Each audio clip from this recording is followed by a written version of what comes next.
Hey everyone, Delve here. You can check out my channels here. Today I'm going over how to obtain the two challenge rings, the Illusory Ring of the Conqueror and the Illusory Ring of the Exalted. The first one can be obtained by beating the game without dying. The second one can be obtained by beating the game without using a bonfire. Now you might wonder why I'm covering both rings at once. In theory, you could do the rings separately. The reality is, however, I think that doing both of the challenges at once is roughly as difficult as doing one or the other.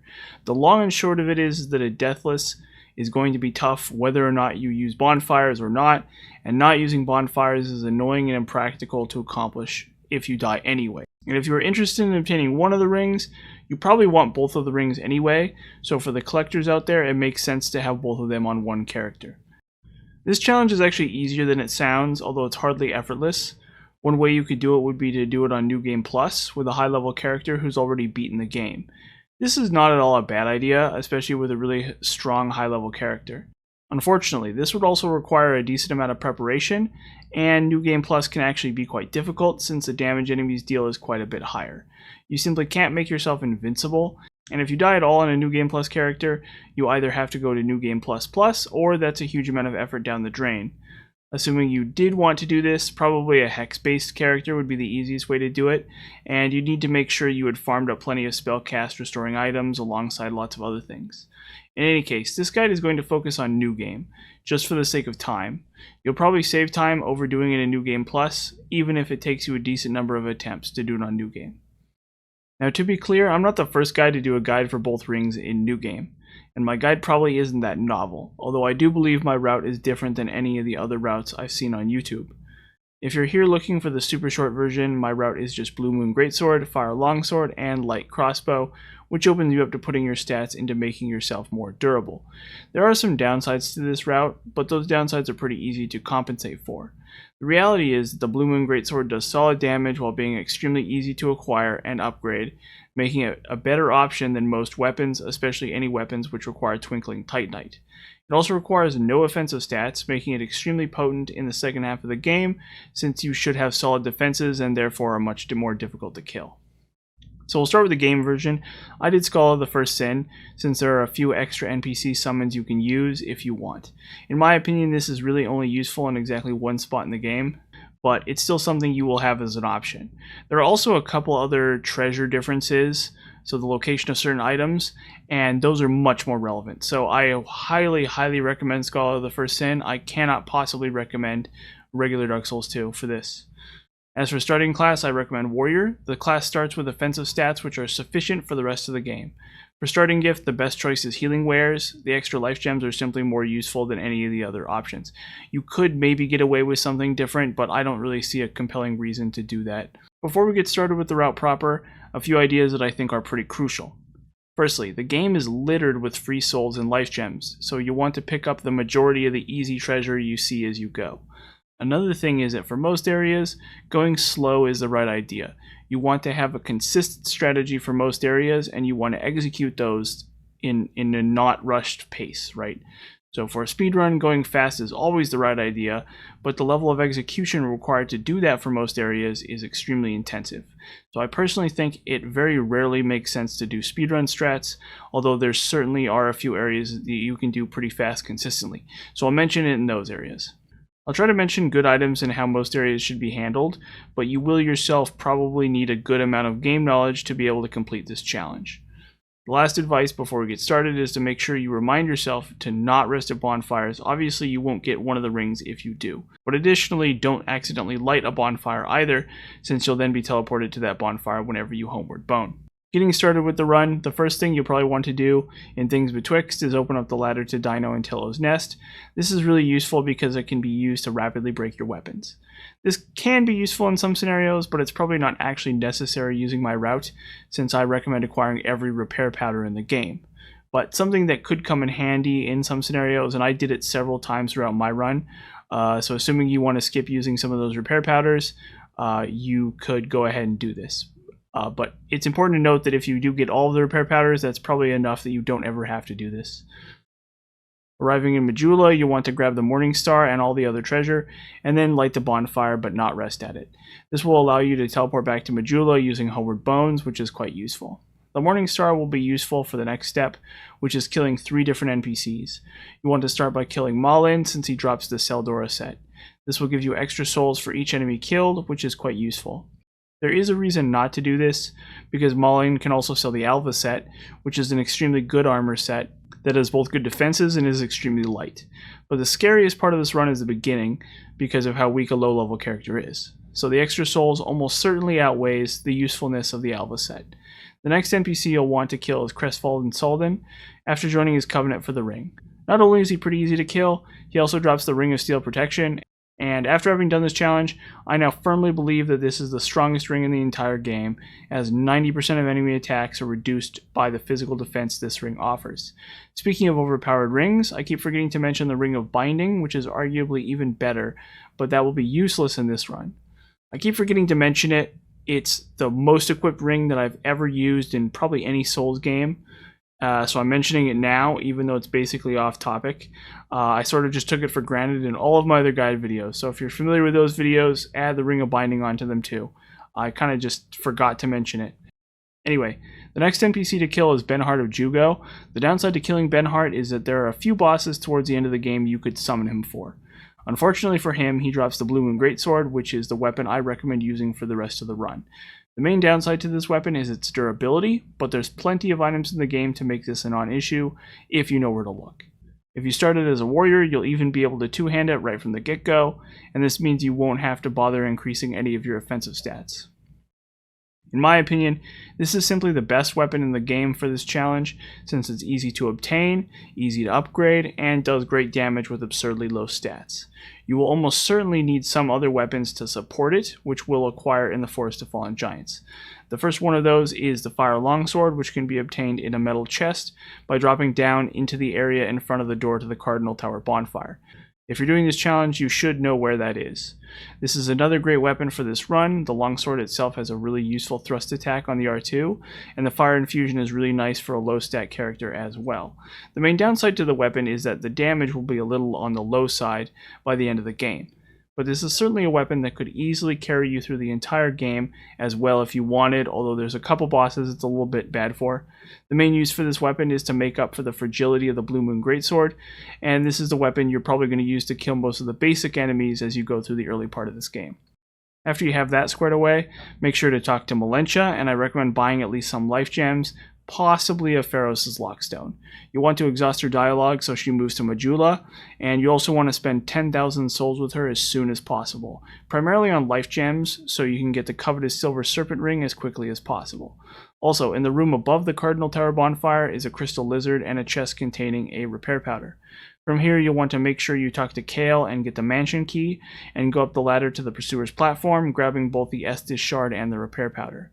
Going into the Ballista area is also a good idea, as you'll be able to get yourself a few more Titanite shards, as well as a large Titanite shard. The Pharos' Lockstone can be used to get a Titanite slab and a Chloranthy ring, but those are both actually kind of unnecessary, as you'll be able to obtain them elsewhere on this route. The next crucial weapon is the light crossbow, which can be found up the ladder in the area near Pate. This is a consistently effective ranged weapon, which is useful in lots of scenarios. I highly recommend a ranged weapon of at least some kind, and there's really no reason to use another ranged weapon in my opinion. Next is to kill the last giant, which should be relatively straightforward. Blue Moon Greatsword is really great for this. Once he's dead, I recommend heading back to Majula to upgrade your weapon and get your hands on the coveted Silver Serpent Ring. Before you do that, however, you could also grab the Ring of Restoration. If there's any reason to use this ring, it's this challenge.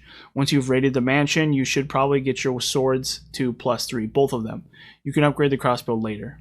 Also, Leningrad sells a single repair powder as well. Once you've obtained the ring from Melentia and upgraded your weapons, you can start thinking about your level ups. I highly recommend leveling adaptability, and your goal is to reach 105 agility as fast as possible. It's far too good in my opinion. Next, I recommend heading to Heides Tower of Flame, and this is one of those locations where simply running past all the enemies is the easiest choice, and Dragon Rider is pretty simple. There's also an easy way to kill Lycia here, but it's not necessary to do so. Next, I recommend going to No Man's Wharf. This is technically optional, but there's some very useful treasure, and I highly recommend killing the easy bosses so you can gain levels as fast as possible. Theoretically, you could even skip Last Giant, but as far as I can tell, it's simply not optimal to do so. This is another area you can go fast in, if you know how, but I do recommend clearing out the enemies out around the bell so you can loot the houses nearby. You want to clear out the house with the breakable wall so you can grab the fragrant branch and the large titanite shard from the crystal lizard. In the house next door is Lonesome Gavlan, who you can sell stuff to. That's kind of nice. And in the next house, connected by the shortcut, is a chest containing another repair powder. After you've grabbed all that, you can run past the enemies on the ship and kill the Flexel sentry. Afterwards, you want to take the boat to the Lost Bastille, as there's one more easy to get repair powder. Simply ride the elevator up, and then roll out of it after hitting the switch, and then drop onto the elevator as it's descending. There's a hidden repair powder in a small cave at the bottom. Including this repair powder, there have been 5 repair powders thus far, which is enough to keep your equipment ready to go. Just make sure you equip all your weapons before you use it. There's also another 4 left before Drangleic Castle, so you'll have plenty as long as you know where all of them are. These repair powders make just about any weapon viable in my opinion, so it's good to know where they are. Once you've obtained that repair powder, you can just bone out because there's a few things you're going to want to do before you come back here. Although you could advance to the point with the barrel guy and trigger him to try to kick the barrel down the stairs, as this could save you some time later. I didn't bother with that though, I just boned out. Next up is Huntsman's Copse. There's some crucial upgrade material in this direction that we'll want to get before going any farther in the Lost Bastille. We're not going all the way to the Old Iron King here, so we'll want to make sure we knock down the tree shortcut along the way. Before the boss, you can snipe the Necromancer so you can safely grab the Titanite chunk from the Crystal Lizard in the cave. The boss is pretty easy and not really worth talking about. I use the Fire Longsword. Once you've arrived in Harvest Valley, the first thing you want to do is talk to Chloanne. She's not really useful in this run, but you may as well. You can snipe the giant before going into the poison gas pool, although beware of the skeletons as they can parry you here. There are 2 Titanite chunks. The first one is next to the stairs leading out, and the second one is on the clump of 3 treasures on the opposite end. You also want to go inside the cave. You can find a fragrant branch, Lonesome Gavlan, and then a chest containing a raw stone, which will prove very useful. Once you've obtained that, you can just simply bone out. Now you have what it takes to take on the Lost Bastille. At this point, I had my agility at 105, and I put the rest of the points into HP. You want to go the back route, so back to the Forest of Fallen Giants to take on the Pursuer. Make sure you grab the Dual Ember, as well as the 2 large Titanite shards nearby. Clear your way to the stairs. If you haven't triggered the guard at the top of the stairs yet, at this point he will push the barrel down the stairs. If he does, bone out and come back again, since you'll really want to open up Macduff's workshop here. It seems like you can pull him without triggering it, as long as you pull him with an arrow from really far away. But I'm not 100% certain. There's a possibility that there's no consistent way to pull him without him sometimes hitting the barrel. I'm not sure. This is another upside to the Fire Longsword though. If you kick the barrel badly and it doesn't explode, you can still explode the barrel using the Fire Longsword. Once you open up Macduff's workshop, you can loot the chests and upgrade all of your weapons. I upgraded the Blue Moon Greatsword to +8, the Fire Longsword to +6, and the Light Crossbow to +3. Make sure you remember to infuse the Blue Moon Greatsword. That's extremely crucial for this run, as it actually increases the damage by quite a bit, and I almost forgot. Macduff also sells an extra repair powder, which is kind of nice, and you could also buy some crossbow ammo here as well. At this point you are actually quite strong, but the next boss is still kind of a pain. So I recommend summoning 1 White Phantom for this, specifically Pilgrim Belclair. Make sure to grab the Bastille Key after the boss. Against the mummy enemies, I recommend using the crossbow, as it can kill them in one shot. The main thing you'll want to grab here is the Bracing Knuckle Ring behind the double secret doors. The Pursuer simply despawns if you run past him, although you'll still have to kill the Royal Swordsman probably. There's also a bunch of free life gems on the bridge to Sinner's Rise, guarded by another Royal Swordsman. Once you take the elevator down into the flooded area, I recommend grabbing the Blossom Kite Shield before heading to the upper door on the left side. You don't have to light up the boss arena, but I did, and you can find some flame butterflies here in the Lost Bastille, and there's also some in Huntsman's Copse. You'll note that the Blue Moon Greatsword absolutely crushes the Lost Sinner. Once the boss is dead, you can light the Primal Bonfire and use it to teleport back to Majula. It does not count as resting at a bonfire. Once I got back to Majula, I brought my adaptability to 48. I also brought my health to 20 and my stamina to 10. Also, make sure you buy the Silver Cat ring. It will come in handy soon. The next place I recommend heading is Shaded Woods, as that will get us the remaining Titanite chunks we'll need to get our weapon to +10. We could head elsewhere instead, but I recommend having a +10 weapon before bothering to take on the Old Iron King. You'll want to be able to kill him as quickly as possible. The nice thing about the road to the foggy area is that you can run past most of it. Once you get to the foggy area, you can grab the Chloranthy ring, +1, But you could also probably skip this if you wanted. Before the boss, you want to grab the Titanite chunk above the bonfire-ish area, kill Vangarl's body, and then talk to him to exhaust his dialogue. This will prove useful later. While you're here, you can also buy some gold pine resins. Careful about the boss, she almost ended the run with her toxic grab. As for the Doors of Pharos, I highly recommend not bothering with it and just running through. There is a Titanite chunk you can get here, but Brightstone Cove Seldora has plenty. The Prowling Magus is a pretty simple boss, and he'll drop a Titanite slab, which is why the one we obtained in the Forest of Fallen Giants is kind of useless. The Ravine is the deadliest part of this level, and I recommend not playing games with it. Just snipe all the mages from above. From there you can drop down to one of the ledges, and then onto the ground area. Some of these drops may not be survivable without the Silvercat ring, so make sure you bring that. I want to reiterate and stress here that you do not want to play games with this area. Just do it safe and consistently. Now, there are a lot of Titanite chunks in the area, but most of them aren't worth going for, especially the ones that drop from crystal lizards. 4 of them, however, are quite easy to obtain. The first one can be found in one of the rooms after the double doors. And 3 can also be located in the Stone Spike area if you are playing Scholar of the First Sin, which is probably the biggest reason to play Scholar of the First Sin. For the Dark Web area, it can mostly be skipped with the Silvercat ring and the right strategic drops. There's not much to say about the boss. Your Blue Moon Greatsword should be able to deal with the small spiders and deal solid damage to the boss. After the boss, do not forget to grab the Lord's Soul on the ground. If you forget it, then you will have to come back, and that's really awful. So do not forget the Lord's Soul on the ground. Do not forget the Lord's Soul on the ground. Also, you'll want to make sure you kill the Duke, as he drops a useful ring. Next up is Iron Keep. The main thing you'll need for this is plenty of crossbow bolts. You can buy them either here in Majula, or you could have bought them from Macduff in the Lost Bastille. I had forgotten to buy them, and it made my life much harder, so make sure you do not forget to buy crossbow bolts or arrows here. Also, make sure you get your weapon to plus 10. As for level ups, making sure you're at the soft cap for health and stamina is really good, and then increasing your vigor is a good idea as well, as you'll want good armor through the second half of the game. I do recommend keeping the Seldora set on for the first 4 lords though, as you'll want the extra souls. The road to Iron Keep is self-explanatory. I recommend using the crossbow on Desert Sorceresses and the Fire Longsword on the annoying enemies in Earthen Peak. For Mytha, summoning Jester Thomas basically makes the boss effortless. Iron Keep is where things get kind of tricky. For starters, you get the invasion right before the doors. I recommend not opening the doors up until after you've handled the invader. Yet another good reason to have a plus 10 weapon, as these invaders are actually quite dangerous. Magarold can sell you another repair powder. You want to be careful in the next area, and you'll want to deal with the Elan Knights one at a time, and sniping any of the ones with great bows. If you follow the path on the left, you'll be able to drop down and obtain another repair powder. Take the ladder up, deal with the Elan Captain, and then you want to snipe the Elan Captain on the bridge nearby. That's the path you'll want to take to skip the Smelter Demon. Once you've triggered the first half of the bridge that leads to the boss, you can drop onto the area where you can turn off the furnace, and then take the ladder up to the area past the Smelter Demon. You want to make sure you snipe the Elan Captain on that bridge, because the weird pillars on that bridge can explode if struck. From here, you want to go slow and just pull the enemies using the crossbow. It's not really dangerous if you're careful. The Old Iron King was by far the deadliest boss in all of my runs. He killed 2 separate runs by knocking me into the lava. For that reason, I recommend using a Bright Bug as well as any gold pine resin. You can also buy a fire resistance ring from Rosabeth Amelphia. That might help a little tiny bit. Your main goal is twofold here. The first one is to not get knocked off the arena, and the second one is to kill him as quickly as possible.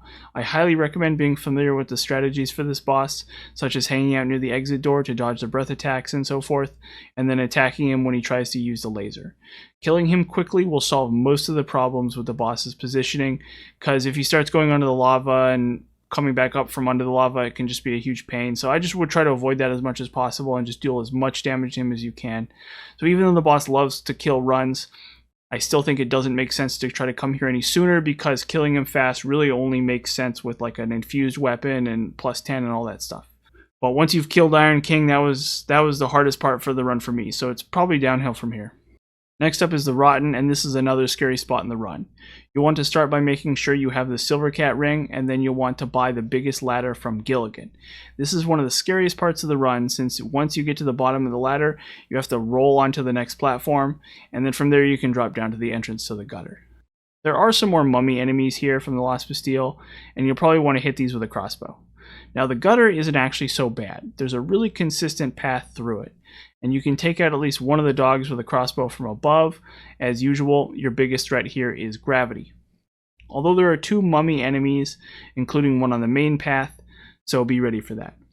If you follow the main path through the gutter, the scariest part is the gap you have to leap over. I recommend leaping over it from above so you have a better chance of success. Watch out for the drop down into the lower area. Once you get to the ladder area, I recommend taking the ladder down on your immediate left. Some of the enemies down here can deal significant damage, so be careful, and there's also 20 life gems down here as well. Now for Black Gulch, there are ways to simply run through it, but I opted to go slow and stay along the left side, chopping down the statues. And of course, not much to say about the boss. By this point, he should be fairly easy. Okay, congratulations, because the hard part of the run is over. At this point, you should consider increasing your equip load so you can equip Vangarl's armor. It's an extremely solid armor set with a surprisingly low weight. You can also buy the Ring of Whispers, and on your way back through the Shaded Woods, you can talk to Man-Scorpion Tark and get the second Dragon Ring. When you get to Drangleic Castle, you can buy Infinite Repair Powder from Chancellor Welliger, as well as the Bracing Knuckle Ring +1. Drangleic Castle itself is actually pretty self-explanatory, so I'm going to skip it. The main thing is Looking Glass Knight, who can be kind of tricky. My advice would be to summon an NPC. Now, you could summon Benhart of Jugo, but of course he's dead right now if you're following this route. There is, fortunately, another NPC summon available in Scholar of the First Sin, which is another good reason to play that version. After the boss, look to the left of the elevator down. There's a chest containing a spell quartz ring, which will prove very useful for the Shrine of Amana. Shrine of Amana is one of the trickier spots in the entire run. I highly recommend really leaning on the crossbow here. Watch out for the death pits. The entire area has lots and lots of death pits just off the beaten path. As usual, gravity is your biggest enemy here. For the final area before the boss, I recommend using a handful of tricks. The first one is to summon the NPC with the goal of using them to distract the enemies. Snipe as many as you can in advance, and then run through on the left side, killing the priestess on the way. Once the priestess is dead, book it for the door to the boss, since you'll get the NPC invader at that point. If you time it correctly, you should be able to open the door and get to the boss without being staggered by the NPC invader. As for the NPC invader himself, maybe like the Dark Quartz Ring could help you there, because he does a lot of dark damage, but if you time it just right, you can barely open the door before he fires on you, which is what you really want to do. The boss is pretty straightforward. Simply step back from his attacks and then move in and hit him. Pretty standard Demon of Song, it's whatever. Undead Crypt is pretty simple as well. The first thing you can do is run past the mages and talk to Agdane. If you exhaust his dialogue, you can then summon him for the boss, although it's really not necessary. The scary part of this area is the area right after the first bonfire, as you have a lot of enemies, the NPC invader, and the ghosts actually deal quite a bit of damage. They're pretty scary. So my advice is to just cut through the gravestones and get to the big open room. Yes, you'll have to deal with the invader as well, but hopefully you only have one ghost following you. The rest of the area you can just run past after the shield guys, and the final big hallway before the boss, you'll want to go along the left side of the room if you want to summon Agdane, because his summon sign is sitting there on the left side. The boss is pretty simple, and it goes to show how much 111 agility really does for you. Now that you have the King's Ring, it's off to Aldia's Keep. The main thing to be afraid of here is the pair of ogres who bust through the doors. It seems like the safest way to trigger the ogres is to be on the far left or the far right of the door, not directly in front of it. The first ogre is the main issue, since you'll want to avoid kiting him backwards, since that will potentially unleash more ogres. Stabbing him with a +10 fire longsword while baiting him to do the sit attack is probably the best call, and avoid the grab at all costs. It might be a one-shot. The second ogre can just be run past once you've triggered him to break through the door. As for the boss, equipping a fire resistance ring might be a good idea. The boss is fairly annoying, but not too difficult in my opinion. Just be patient. As for the Dragonary, you can skip the entire area by just going up the ladder next to the bonfire and then ziplining to the end. The Dragon Shrine is also pretty easy, but you will have to contend with 3 Drake Keeper Knights and an NPC type enemy. Do not attempt to run past these enemies, at least in Scholar of the First Sin.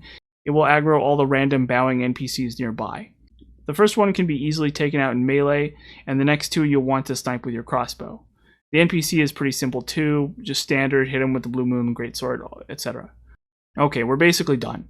Back to the Forest of Fallen Giants, through the King's Gate, into the Giant Lord boss. You can dodge the rolling statue head on either the left or the right side. I went along the right side, although beware as it can be tough to dodge the subsequent attack from the boss. Again, 111 agility is quite useful here. Once he's dead, back to Drangleic Castle, down to the Throne of Want. I recommend you summon the Head of Angirl, mostly just to make Throne Watcher and Defender easier, since that's the much harder boss than Nashandra. It will, however, make Nashandra a little tiny bit harder, so be aware of that. You can also do yourself a favor and equip the Dark Quartz Ring you got from the Duke in Brightstone Cove, as that will reduce her dark damage. I did forget this, but it could be something that would make your life a lot easier against Nashandra. At this point, pop whatever life gems you have whenever possible, because they'll be useless once the boss is dead. And congratulations, enjoy the credits because you now have both the rings. One thing to note here is, and I've seen this online, I'm not sure how true it is, but do not under any circumstances skip these credits. I have no clue. Supposedly, you lose the rings if you skip the credits. I've never tried that, but do not skip these credits. Don't close the game and then reload it back up or whatever. Just do not skip these credits. Okay, so to recap, I recommend using the Blue Moon Greatsword, Fire Longsword with a light crossbow. Ring of Steel Protection is also OP, possibly the strongest ring in the entire game. For most areas, you want to take it slow, approach areas and enemies in a consistent way, and kill the easy early game optional bosses for the extra souls because you'll need them. The first half of the game is the hard part, mostly because of the old Iron King in my opinion, and because of gravity, death pits and stuff like that. So just be careful, and it's probably going to take you a little bit of practice, even if you have really good experience with the game, right? So anyways, thanks for watching.